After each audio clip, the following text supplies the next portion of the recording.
안녕하세요. 저는 얼마 전 이혼한 30대 여성입니다. 이 세상에 제정신 아닌 사람 많다고 하지만 정말 정신병자를 만나기란 쉽지 않잖아요. 제가 그 쉽지 않은 경험을 했는데 그 일 때문에 세상과 인간관계를 생각하는 관점이 달라지게 돼 사연을 써봅니다. 뭐든 많이 듣고 많이 보는 게 살아가는 데 좋은 지혜가 될 수 있잖아요. 여러분들도 제 사연 들어보시고 이런 도라이도 있다는 걸 명심하며 들어주셨으면 좋겠어요.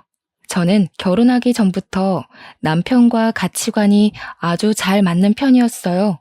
특히나 아이 부분에 대한 사상이 비슷했는데 남편도 저도 아이로 인해 우리의 삶이 뒷전되는 걸 원치 않았다는 거예요. 아이 유무에 대한 생각이 같지 않으면 부부 생활 이어가기 어렵잖아요. 그리고 저출생률 높다고 하더라도 보통은 여건만 되면 결혼하고 아이를 갖고 싶어 하는 분들이 많더라고요. 저는 여건이 되든 말든 아이를 원하지 않는 사람이었습니다. 그건 남편도 마찬가지였는데 그런 인연을 만나는 게 참 어려웠어요. 그래서 제가 더 남편을 남다르게 생각했던 것 같습니다. 남편도 제 의견에 흔쾌히 동의를 해줬고 저희는 아이를 갖지 않기로 하고 결혼을 했어요. 보통은 아이를 갖지 않겠다고 하면 양가 어른들이 안 좋게 생각할 수도 있고 그 일로 인해 결혼을 반대할 수도 있잖아요. 신기하게도 저희 부모님은 물론 시가에서도 저와 남편의 뜻을 존중해 주셨어요. 양가 집안의 뜻까지 저희 생각과 같았을 때 저는 천생연분을 만났다는 생각까지 했었습니다. 그런데 말입니다. 사람이 혼자만 살다가 평생을 함께할 배우자가 생기고 호적이 같아지고 하니까 왠지 모를 감정이 생기더라고요. 그건 바로 아이 부분이었습니다. 이건 결혼을 해봐야만 느껴지는 그런 감정인 것 같았어요. 그러니까 남편이랑 제가 살다 보니 아이를 갖고 싶어졌다고 변심을 하게 된 거죠. 그렇게 마음을 바꾼 것 또한 누구 한 명만 그랬던 게 아니라 남편과 제가 서로 느꼈던 부분이었어요. 저희가 어떻게 마음을 바꿔먹었냐면 연애할 때와는 다른 환경 속에서 이런저런 대화를 많이 해보니까 우리가 서로 육아에 대한 가치관 또한 비슷하다는 걸 알게 되었거든요. 과거에 아이를 가질 생각은 없었으나 만약 아이가 있다면 나는 이렇게 해나갔을 것이다 라는 그런 생각들이 남편이랑 잘 통했어요. 그 덕에 뭔가 이런 남편이라면 아이를 가져도 될 것 같은 믿음이 생겼고 저랑 남편은 서로 아이를 갖자고 생각을 바꾼 겁니다. 막상 다짐을 하니 기대는 더욱 커졌어요. 우리 둘만으로도 행복한데 우리가 그리는 미래에 우리를 닮은 새 가족이 생긴다고 하니까 그것 참 기분 이상하더라고요. 그러나 그 기대에는 바로 찬물이 뿌려지고 마는데요. 저희는 병원에서 실망적인 결과를 듣게 되었어요. 의사가 말하길 남편이 불임에 가까운 난임이라고 하는 겁니다. 저도 저지만 진심으로 아이를 생각했었던 남편이 좀 많이 실망한 기색을 드러냈어요. 그래도 원래 우리가 결혼 전부터 아이를 계획했던 건 아니라서 저는 남편한테 괜찮다고 위로를 해줬습니다.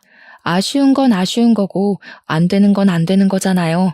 식구들은 당연히 우리 사이에 아이를 원하고 있었는데 저희가 아이 낳겠다고 생각을 바꿨을 때 양가에서 저희보다 더 좋아해 주셨거든요. 검사를 하고 난 후에는 차마 양가 집안에 알리지 못하고 있었는데 한날 시부모가 검사받은 걸 기대하면서 우리더러 아이 얘기를 한 적이 있었어요. 그런데 남편이 생각보다 상심이 컸는지 시부모가 찍소리도 못하게 설명해서 입을 막더라고요. 나 불임이야. 아기 못 가지니까 기대는 안 했으면 좋겠어. 원래부터 아기 생각은 없었는데 막상 아예 못 가진다고 하니까 기분이 좀 이상하더라. 웬만하면 내 앞에선 아이 얘기하지 말아주라. 남편의 솔직한 고백에 그때 분위기는 정막 그 자체였습니다. 그날은 시부모님이 너무 당황해서 더 이상 별 말을 못했어요. 자기 자식이 불임이라는데 말 함부로 할 부모가 어디 있겠습니까? 그날은 시부모님이 제 눈치까지 보면서 조금 면목 없는 기색을 드러내기도 했어요. 저는 정말 괜찮았거든요. 아이가 갖고 싶은 마음이 생겼을 뿐이지 없다고 죽고 싶거나 인생 무너질 것 같이 처참하진 않았어요. 그래서 그날 시부모님이 확실하게 저희 사정을 알았을 거라고 생각했어요. 그런데 다른 날에 갑자기 연락 와서는 우리더러 시험관 시술을 해보지 않겠냐고 추천하더라고요. 시험관이야 도전해 볼 수는 있겠죠. 그런데 그 부분에서 저와 남편 생각은 또 같았어요. 저희는 아이 얻고자 고된 고생까지 하면서 절망하고 애쓸 생각은 없었습니다. 그렇기 때문에 둘 다 시험관 생각은 전혀 안 했어요. 시모가 반복해서 물어봐도 저는 이미 남편과 뜻을 맞췄기에 시험관 안 하겠다고 확실하게 의사표시를 했습니다. 근데 시모는 노력하지도 않으려는 제 태도가 마음에 안 드는지 좀 기분 안 좋은 소리를 하시더라고요.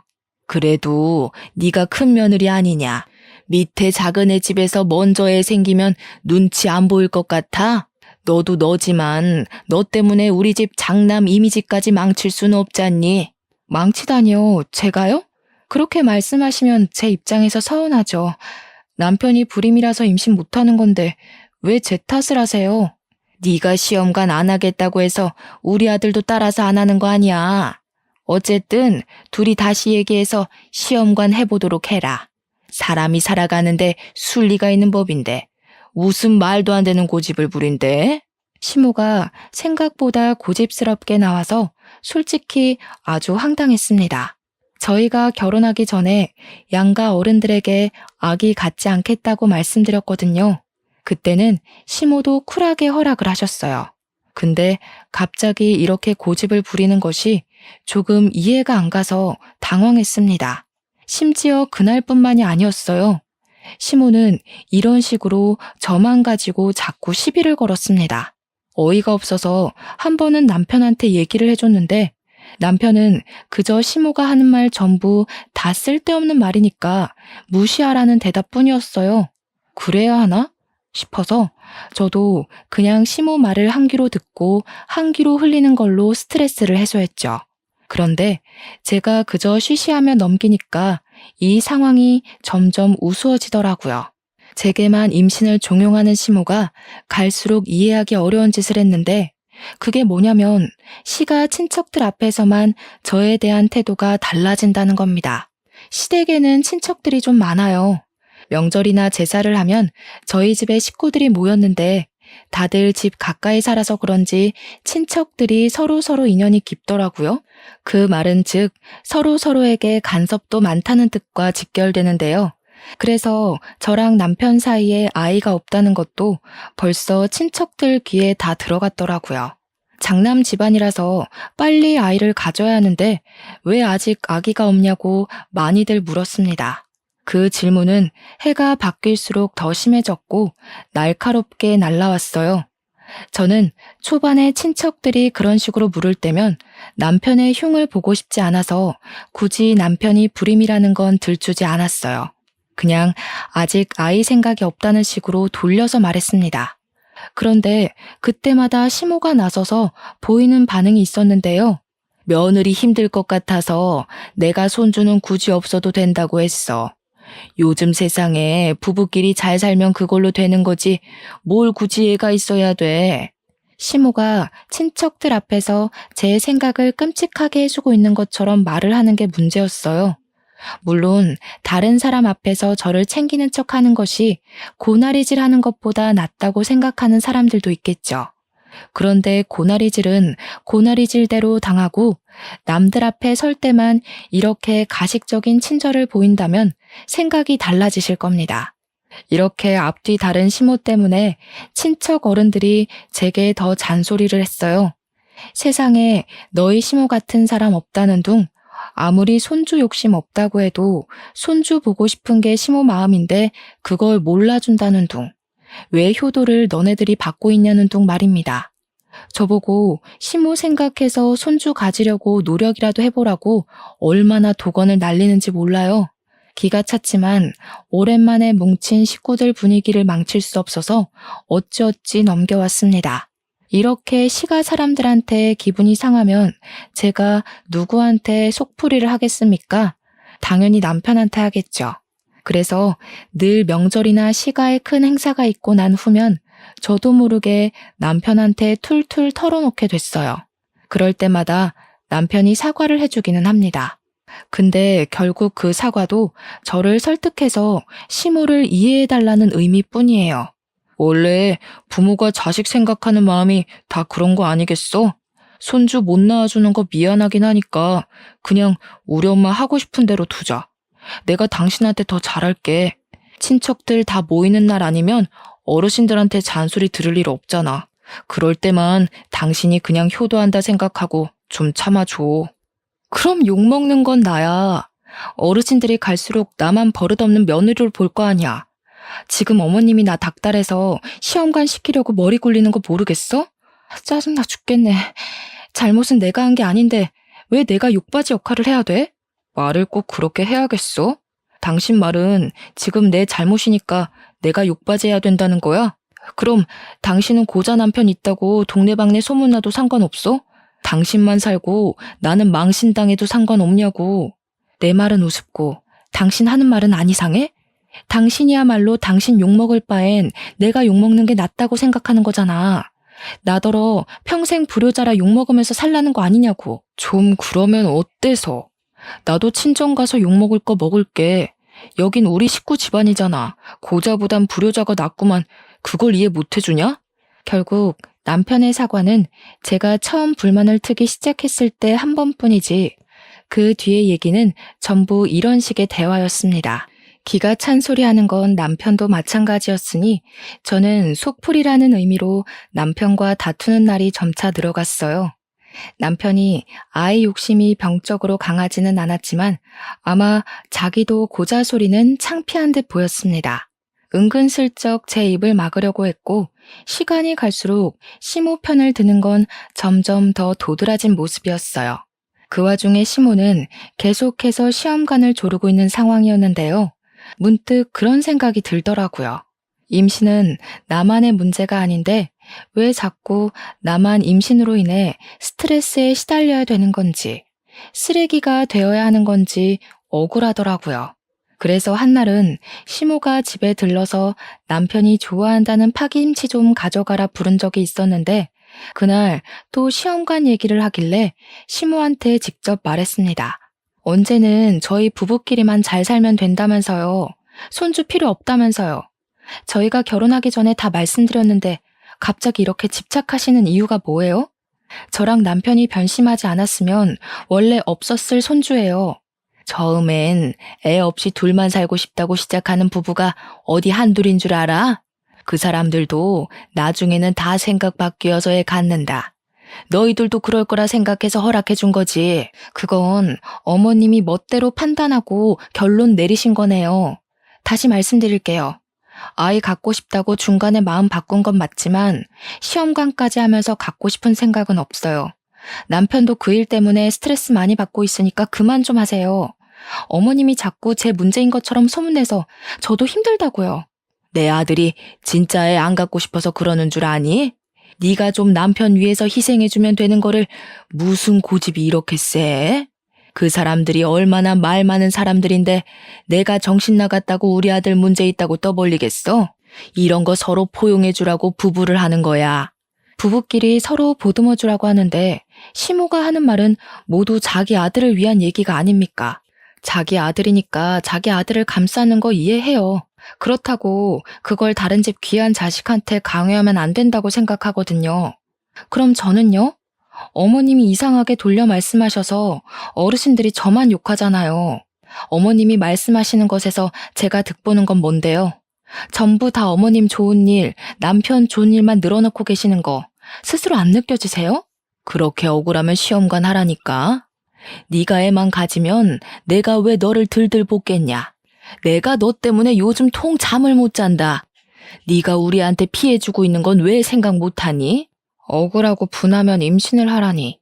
무슨 말만 하면 기승전결 임신. 시모는 얼마나 열이 받았는지 제 얼굴에 침까지 튀기면서 손가락질을 했습니다. 저 때문에 집안 사람들 얼굴 보기 창피해서 못 살겠다고 하더군요. 그런 와중에 제가 따박따박 대꾸하니까 더 화가 났는지 갑자기 파김치통을 제게 던져버리더라고요. 저도 모르게 그 통을 받았는데 저야말로 시모 행동에 열이 받아서 그걸 그대로 바닥에 던져버렸어요. 그러자 파김치 통 뚜껑이 열리면서 바닥에 파김치가 쏟아졌고 시모 양말을 흥건히 적셨습니다. 경고하는데 한 번만 더 저를 그런 식으로 말씀하시면 남편 고자라고 다 말할 거예요. 그리고 이건 안 들고 갈게요. 뭐 쏟아져서 먹을 수도 없겠지만 씨 없는 수박 뭐가 이쁘다고 반찬을 챙겨주세요? 애초에 남편 씨만 좋았어도 어머님이랑 저 사이에 이런 불상사는 없었겠죠? 근본 문제가 뭔지 똑바로 생각해 보셨으면 해요. 저는 결국 빈손으로 왔다가 빈손으로 나가야 했습니다. 그때 시모가 제 뒤통수에 대고 야! 라며 목청을 높이면서 달려오는 기척이 들리더라고요. 돌아보니 제 머리채를 잡으려고 하대요. 그래서 바로 피해버렸어요. 그니까 시모가 허둥지둥대면서 바닥에 꽈당 넘어지는 게 아니겠습니까? 시모가 뛰어온 길에는 파김치 국물로 엉망이 되어 있었습니다. 꼴 좋았어요. 제가 만약 못 피했다면 저는 시험관 안 한다는 이유로 불효자로 욕먹고 내조 못하는 아내로 찍히는 걸로 모자라 시모한테 두들겨 맞기까지 했을 거 아닙니까? 호구같이 당해주기 싫었어요. 정말 황당한 상황이잖아요. 조선시대도 아니고 이런 억울한 누명을 누가 참고 있겠습니까? 넘어진 시모를 살펴주지도 않고 저는 매몰차게 집으로 돌아왔어요. 그런데 제가 제 의사 표현 좀 했다고 시모가 많이 성난 건지 그걸 남편한테 고자질했더라고요. 남편이 퇴근하고 오는데 손에 새로운 파김치통이 들려 있었습니다. 시댁에 들렸다가 오는 길 같았어요. 남편은 파김치통을 제가 보는 앞에 팍 내려놓더니 화가 났다는 표시를 잔뜩 했습니다. 당신이 우리 엄마 허리 다치게 했다며? 왜 계속 우리 엄마랑 싸우려 드는 거야? 그냥 곱게 내내할 수는 없냐? 엄마가 아들 고자인 거 남들한테 말하는 게 창피할 수도 있는데 그것도 하나 이해 못 해주냐고. 어머님이 말을 또 그렇게 하셨네? 어머님 소설가 하셔야겠어. 어쩜 그렇게 자기 위주로 이야기를 잘 지어내실까? 나 꼭 사기 결혼당한 기분이야. 결혼 전에 우리 뜻 존중해주던 어머님은 어디 가셨대? 지금 비꼬냐? 젊은 네가 좀 이해해줄 수 있는 걸 꼭 그런 식으로 말해야 했어? 대체 불효자로 욕먹는 게 뭐 대수라고 이렇게까지 해? 친척 어른들을 맨날 만나는 것도 아니고 내가 좀만 참으라고 했잖아. 내가 친척 어른 만나는 것 때문에 이러는 거라고 생각해? 어머님이 당신 흠 덮으려고 나를 싹 수 없는 애로 만들고 있는 게 문제잖아. 아들 문제 숨기고 싶다고 거짓말을 하는 건 아니지. 내가 시댁 종도 아니고 왜 남을 위해서 기꺼이 욕먹는 걸 감수해야 돼? 남? 진짜 말 짜증나게 한다. 이런 게 부모 자식 간의 애정이야. 부모 사랑 못 받고 자란 애처럼 왜 이래? 아, 장인어른 장모님은 당신한테 하자가 있어도 나 몰라라 했었나 보지? 끝내 친정 부모님까지 욕보이는 남편에게 진심으로 기분이 상한 저는 제가 무슨 말을 해도 남편이 내 말을 안 들어주겠구나라는 걸 깨달았습니다. 남편도 시모처럼 이미 자기 이미지 지키는 데에 저를 이용하는 것을 당연하게 생각하고 있었어요. 마치 저를 문제아처럼 말하고 있었지만 저는 똑똑하고 정상적인 부모님 밑에서 자랐기 때문에 이 집이 잘못되었다는 걸 온몸으로 느낄 수 있었죠. 그래? 그런 게 조건 없는 사랑이고 효도구나. 거짓말을 해서라도 내 사람 안 쪽팔리게만 해주면 되는 거네? 어머님, 아버님이 자식한테 참 좋은 거 가르쳐 주셨어. 나는 나 쪽팔린다고 가족을 공경에 빠뜨리란 교육은 못 받았거든. 우리가 자식 낳으면 우리 애한테도 그런 식으로 가르칠 거야? 이건 나랑 좀 생각이 다른데. 비꼬지 말라고. 네가 이런 사람인 줄 알았으면 결혼도 안 했겠지만 이미 늦어버렸으니 너랑은 애 낳을 일 절대 없어. 너 같은 게 하나 더 생길 생각하니까 아주 치가 떨린다. 남편은 제게 손찌검을 하고 싶어 했는데 스스로 조절하면서 방을 나갔습니다. 그때부터 저희는 각방을 사용했어요. 서로 아는 체도 안 하고 밥도 따로 먹었습니다. 그렇게 좀 잠잠한 시간을 보내나 싶었어요. 남편이랑 다투니까 시모한테도 연락이 안 와서 그건 좀 좋더라고요. 아무래도 남편이 제 고집 때문에 시모한테 임신 얘기하지 말라고 경고를 한 것 같았습니다. 그걸 어떻게 눈치챘냐면 그래도 시댁에서 하는 제사는 가야 되잖아요. 거기서 시모가 제게 말 한마디 안 하고 행동으로만 행주 툭 던지고 국자 툭 던지고 할 때 눈치를 챘어요. 그러거나 말거나 무시했습니다. 제가 멀리 있으면 시모가 저를 딱히 부르지 않길래 일부러 시모 피해서 일을 하기도 했어요. 그날이 제사였다고 했잖아요. 그래서 시댁이 큰 집이었던지라 역시나 친척 어른들까지 오는 날이었는데요. 친척 어른들은 지난번에 봤을 때보다 더 제게 냉랭한 태도를 보였습니다. 아예 제 인사도 안 받아주는 것 같은 느낌을 받았어요. 처음엔 기분 탓이겠거니 했는데 제가 직접적으로 누구를 지정해서 말을 붙여보아도 대놓고 모른 채를 하시더라고요. 사람 무안할 만큼이요. 마치 몰래카메라를 당하는 기분이었는데 얼마나 기가 찼는지 모릅니다. 그때부터 저도 딱히 애쓰지 않았어요. 제 할 일만 하다가 집에 가자는 생각으로 마음 비우고 일했습니다. 그리고 제가 콩나물을 다듬고 있을 때였어요. 시모에 동서되는 어르신이 조심스레 제 곁에 와 앉더니 같이 콩나물을 다듬어 주시더라고요. 그러면서 그 어르신에게만 고개를 살짝 숙여 인사를 했는데 그때 어르신이 뜻밖의 말씀을 해주셨어요. 내가 잘 아는 난임센터 하나 소개해 줄 테니까 시어머니 그만 속상하게 하고 가서 검사라도 받아봐. 불임이라는 거 다 들었어. 네 시애미가 얼마나 속상해하면서 울던지. 자식들만 보고 사는 사람인데 불쌍하지도 않냐? 이때 상황 파악하느라 한 10초는 멍 때렸던 것 같아요. 그리고 저는 바로 헛웃음을 뱉었습니다. 가만히 듣자 하니 시모가 아주 기가 막힌 거짓말을 해놨더라고요. 많은 친척 어른들한테 제가 불임이라고 소문을 퍼뜨려 놓은 거 아니겠습니까? 와, 그래서 다들 저를 보고 혀를 끌끌 차고 인사도 안 받아줬구나. 이해가 되더라고요.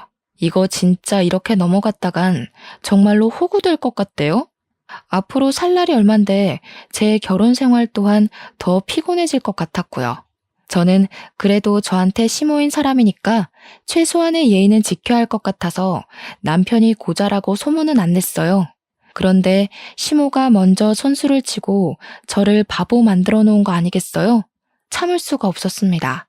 이건 제가 며느리라는 이유만으로 참아줄 수 있는 수위를 넘긴 것 같다는 생각이 들었어요. 저는 바로 콩나물을 팩 던지고 얘기를 했습니다. 와, 소문 무섭네요. 불임은 제가 아니라 남편이거든요? 어머님이 또 거짓말을 하셨어요? 남편이 씨 없는 수박이라고요. 제가 문제가 아니라 남편 몸에 정자수가 없다는데 제가 없는 씨를 가지고 애를 만들 수는 없잖아요. 어머님은 왜 계속 제 몸에 이상 있는 것처럼 몰아가신대요? 제가 몇 번이나 말씀드렸는데 또 그러시네. 제 앞에 어르신이 제 발언에 아무 말도 못하고 있자 저는 자리에서 일어나 이참에 다 밝혔어요. 못 믿겠으면 검사 결과지까지 보여주겠다고 나는 내 모든 걸 걸고 불임은 남편이라는 걸 주장할 수 있으니 어르신들도 계속 날 욕할 거면 뭐라도 걸고 욕하라고 해버렸습니다. 친척 어른들은 제 패기에 당황해서 말문을 쉽게 트지 못했어요. 그땐 시모가 화장실 가고 없었던지라 저를 더 이상하게 쳐다봤습니다. 이것도 어머님이 거짓말일 거라고 하던가요? 검사 결과지를 이 집에다 붙여놔야 하나? 대체 뭐라고 하면 믿으실 건데요? 애들이 누구 왕따 시키는 건 철없다고 핑계라도 대줄 수 있지. 어르신들은 저 매도한 거 뭐라고 변명하실 거예요? 나중에 사실이 뭔지 알려지면 저한테 사과는 하실 거예요? 야, 안 닥쳐? 이게 뭐라는 거야? 어르신들 놀라셨잖아.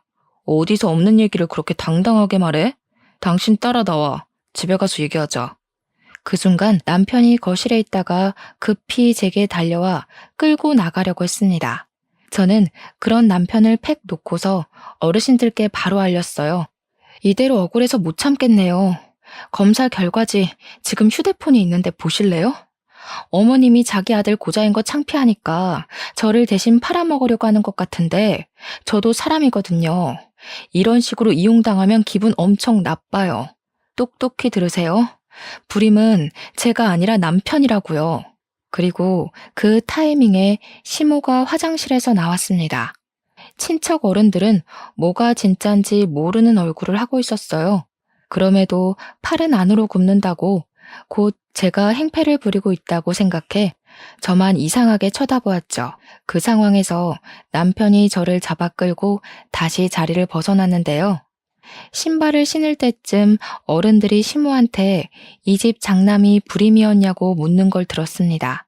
이미 그것만으로도 시모는 충분히 곤란했을 겁니다. 그리고 밖으로 나온 남편은 저를 엘리베이터 앞에서 놓으며 쪽팔린다고 집으로 가라고 했어요. 어머님이 내가 불임이라고 소문냈더라.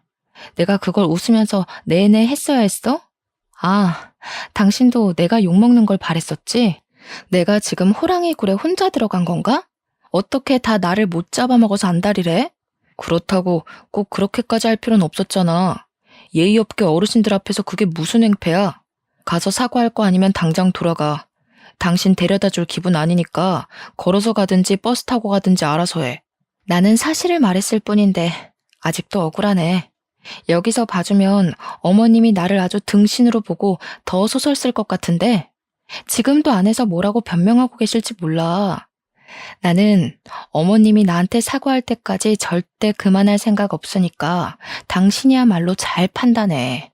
제가 말을 함부로 놀리자 남편이 성질났는지 제 뺨을 때렸습니다. 안 그래도 친척들 앞에서 고자라 까발려져 화가 났는데 제가 사과는커녕 바락바락 대드니까 참을 수 없었나 봅니다. 남편은 제게 사과도 안 하고 그대로 돌아서 집으로 들어가 버렸고 저는 억울한 마음에 눈물 글썽이며 한참 서 있다가 집으로 돌아왔습니다. 남편이랑 같은 공간에 있기 싫어서 친정을 찾아갔어요. 친정은 논을 마주보고 있는 주택인데요. 복잡한 도심 속에 살다가 고향을 찾으면 그나마 머리가 식는 기분이라 스트레스가 극에 달할 때마다 찾는 곳입니다. 늦은 시간에 찾아갔는데도 친정 부모님은 저를 반갑게 맞이해줬어요. 부모님을 보니까 그간 악으로 깡으로 버텨왔던 서름이 한순간에 터져나왔어요. 인사도 못 드리고 눈물부터 보이자 친정 부모님은 제가 굳이 말 안 해도 결혼 생활이 많이 힘들다는 걸 알아봐 주시더군요. 아휴, 김서방이 잘 좀 할 것이지. 우리 딸 얼굴이 왜 이렇게 안 좋아? 밥은 먹었니? 사돈집에서 제사 지낸다더니 무슨 일이 있었던 거야? 엄마, 나 진짜 서러워서 못 살겠어. 이렇게 평생 살아야 되는 게 너무 싫어. 나 이제 어떡하지?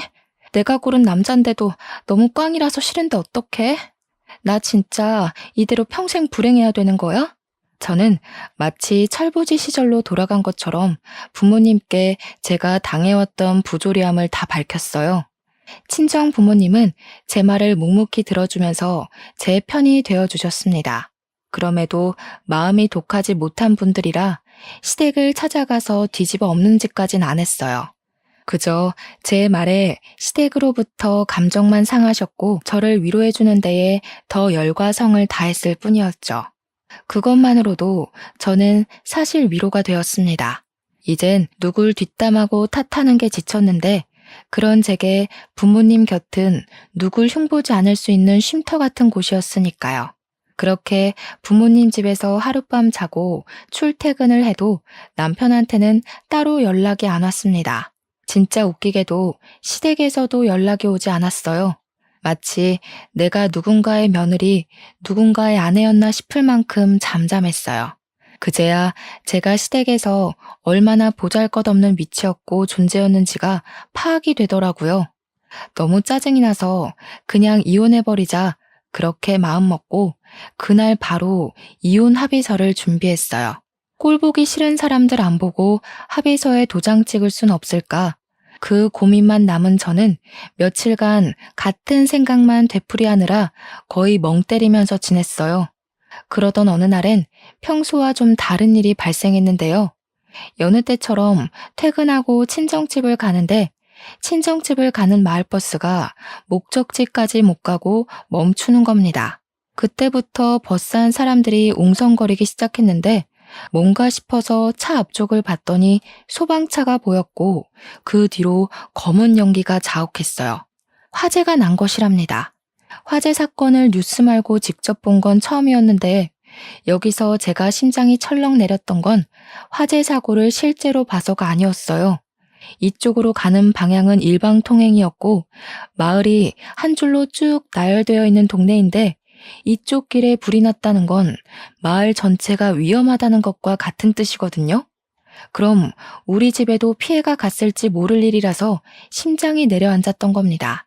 그 사실을 자각하자마자 저는 급히 버스를 내려서 소방차가 있는 곳으로 뛰어갔어요. 마침 경찰차까지 모여 있었습니다. 다행히 불은 진압이 된 것 같았는데 그 넓은 논이 전부 새카맣게 타 있었어요. 주민들이 한순간 사고로 자산을 잃은 셈이었죠. 그 방대한 사고의 잔해를 보니까 더 저희 집 사정이 걱정되었습니다. 저는 공직자들을 붙잡고서 대체 무슨 일이냐고 나 이 동네 사람이라고 신분을 밝히며 물었어요. 그러자 소방관이 설명을 해주길 누가 집에다 불을 지르려다 바람에 불씨가 날아가서 논이 다 타버렸다는 겁니다. 그러면서 저더러 집이 어디냐고 소방관이 묻길래 제가 우리 집 쪽을 알려드리려고 돌아봤는데 마침 그 앞에 경찰들이랑 소방관들이 모여 있었어요. 그 부분이 가장 분주한 걸 보니까 우리 집에서 어떤 큰 피해가 있는 것 같았습니다. 너무 놀라서 다리에 힘이 풀렸어요. 공직자들이 잡아주지 않았다면 쓰러졌을 겁니다. 저는 차마 감사 인사도 못하고 서둘러 우리 집 앞으로 뛰어갔어요. 그 순간 저는 생각지도 못한 것에 놀라서 걸음을 멈췄습니다. 우리 집 대문이 새카맣게 탄 건 문제도 아니었어요. 우리 부모님 앞에서 시모가 양쪽에 경찰을 끼고 서 있더라고요. 손에는 수갑을 차고 있었습니다. 그걸 보자마자 이 사태가 누구 때문에 일어난 건지 한순간에 알 것 같았어요. 저는 시모를 무시하고서 부모님께 대체 이게 무슨 일이냐고 물었습니다. 무척 성이 나 있던 부모님은 아빠나 엄마나 할 것 없이 서로 흥분해서 시모를 삿대질하기 시작했는데요. 두 분 하는 말이 시모가 우리 집에 불을 지르려다가 논을 다 태워버렸다고 노발대발하는 겁니다. 와, 세상에 무슨 이런 정신 나간 년이 다 있니? 내가 하루 이틀 살아본 거 아닌데도 이렇게나 제정신 아닌 년은 처음 본다.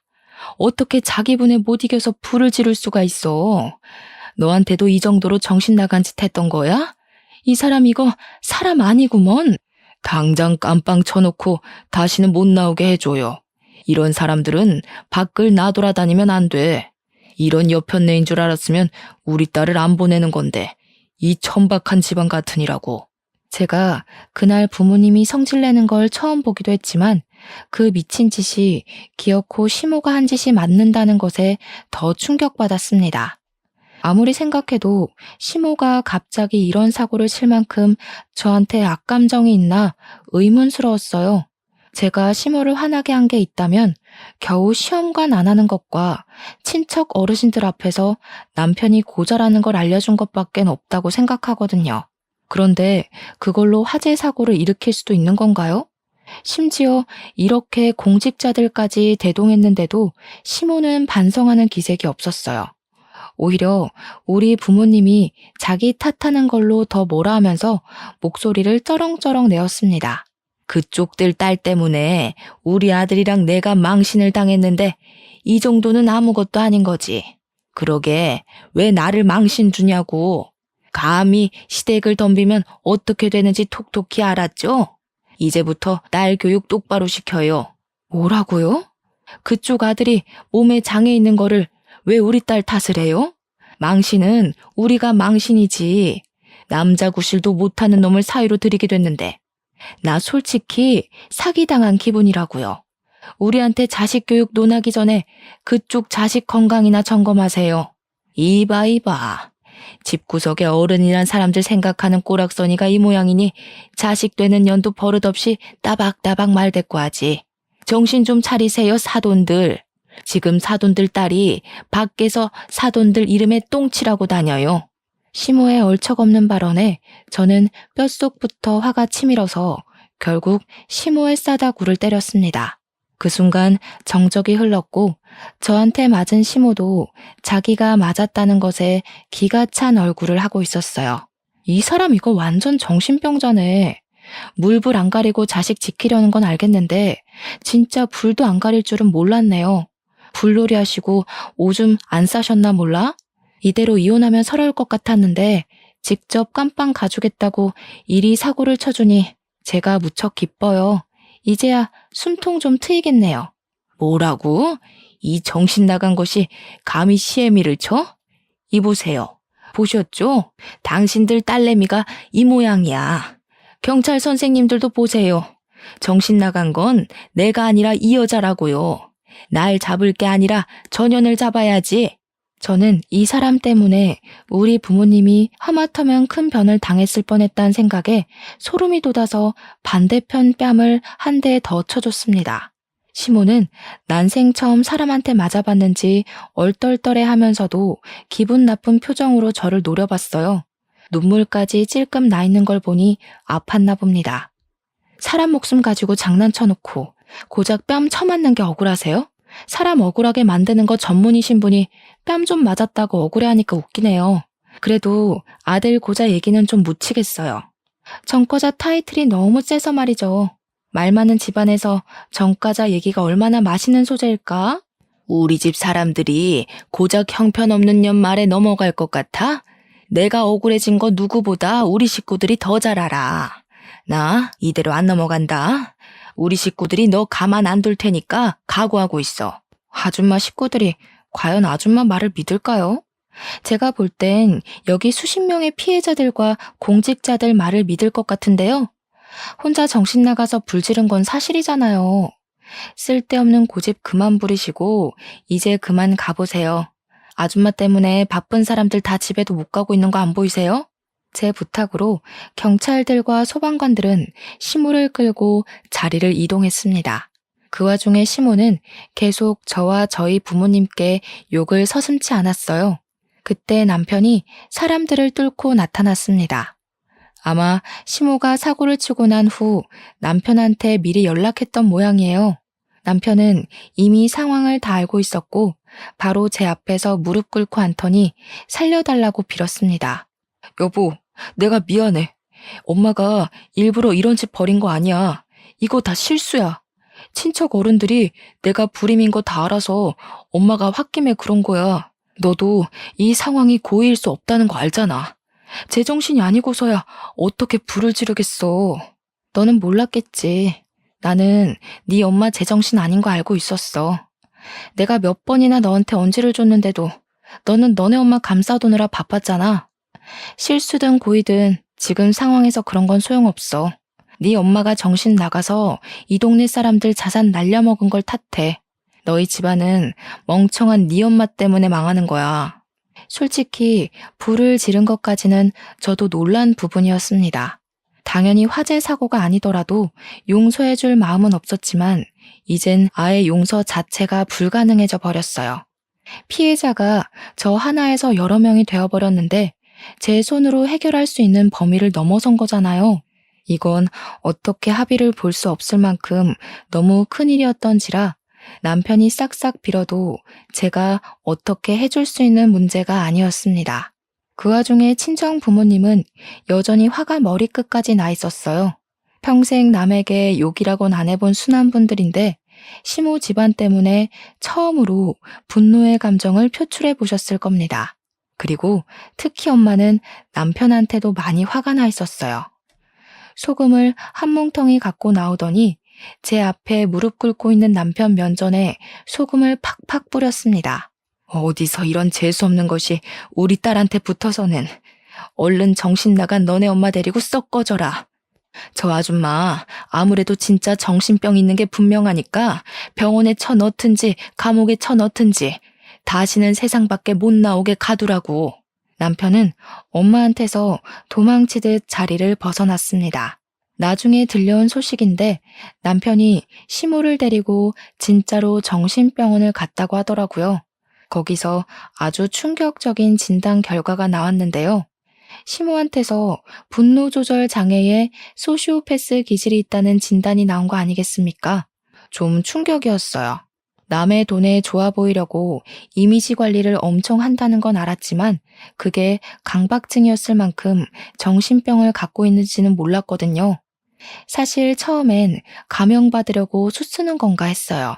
근데 지난날의 시모 모습을 곰곰이 생각해 보니 정신병이 아니고서야 설명할 수 있는 말이 없긴 하네요. 그건 그거고 우리 친정집이랑 동네 사람들의 다 타버린 돈은 제대로 배상해야 되잖아요.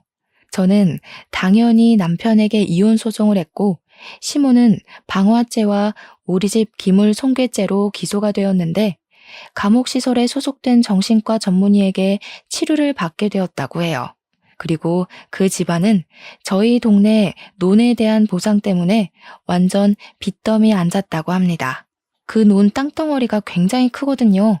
아마 파산난 전 남편의 집안을 살리려면 시가 친척들의 도움까지도 필요할 거예요.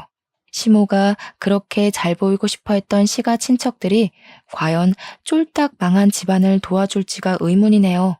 그쪽 집안이 상상 이상으로 망해버린 건 저한텐 좋은 일이었지만 한편으로는 그놈들 때문에 괜히 우리 동네 사람들까지 피해보게 만든 것 같아서 마음이 안 좋았습니다. 시골 구석이다 보니까 다들 안면 트고 지냈거든요. 그날이 있고 3개월이 지난 지금까지도 저희 부모님은 동네 사람들에게 사과를 하고 다녀요. 사실 동네 사람들은 다 마음이 좋으셔서 저희 부모님 탓을 따로 하진 않으십니다. 가끔 동네 사람들의 자녀분들이 오시면 저희 집을 내쫓아야 될 이웃으로 취급하긴 했어요. 특히 명절 때 이 동네에 사람이 많아지면 소문과 눈초리도 같이 무성해졌어요. 저희 부모님이 일부러 바깥을 더 안 나가시는 걸 알게 됐을 땐 제가 결혼을 한 것에 대해서 죽을 듯이 후회를 합니다. 저는 왜 하필 결혼을 해도 그런 집사람들이랑 엮여서 우리 부모님한테 피해를 줬을까요? 이쯤에야 문득 전 남편이 주야장천 말했던 불효자란 말이 맞는다는 생각도 들더군요. 다른 건 몰라도 우리 부모님 노후가 편안해질 때까지는 제가 계속 친정에서 지낼 것 같아요. 제가 문제의 원인인데 저만 이 동네에서 쏙 빠질 수가 있나요? 제가 몰고 온 똥 제가 치워야죠. 비록 해피엔딩인 사연은 아니지만 그래도 열심히 살고 있고 이웃들에게 용서받고자 애쓰고 있으니 청취자분들도 저희 가족에게 응원 한마디씩 해주시면 좋겠습니다. 늘 행복하시길 바라면서 긴 글 마무리할